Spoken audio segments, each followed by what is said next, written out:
কিরে মো, আজকে বাইক নিয়ে আসছিস? কার বাইক? আরে এটা আমার বাইক, নতুন নিলাম। চল তেঁতুল খাইতে যাই। না রে, আজকে তো কোনোভাবেই যেতে পারবো না, বাসার প্রোগ্রাম আছে। কিসের প্রোগ্রাম? কালকে আমার এঙ্গেজমেন্ট। আই শোন, আমার এঙ্গেজমেন্টে কিন্তু তোকে থাকতে হবে, কালকে চলে আসবি। আংটি বদল তো আজ হয়ে যাবে, ডেট কিন্তু আগামী শুক্রবারে। বেশি তাড়াতাড়ি হয়ে যাচ্ছে না? না না, তাড়াতাড়ি কোথায়, এখনো তো এক সপ্তাহ বাকি আছে। ছাড়া আমাদের একটু তাড়া আছে, আমরা আবার দেশের বাইরে যাব। আল্লাহ, তোমার কাছে কোনোদিন কিছু চাই নাই, আজকে একটা ছোট্ট জিনিস চাইলাম, দিলা না। যার লেগা বাইক কিনলাম, মানে লাড্ডু ফুটাইলাম, সেই চলে যেতেছে অন্যের ঘরে।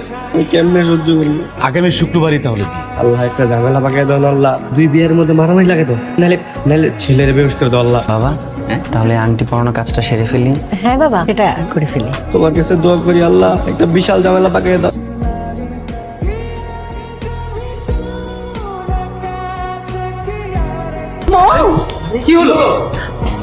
মৌ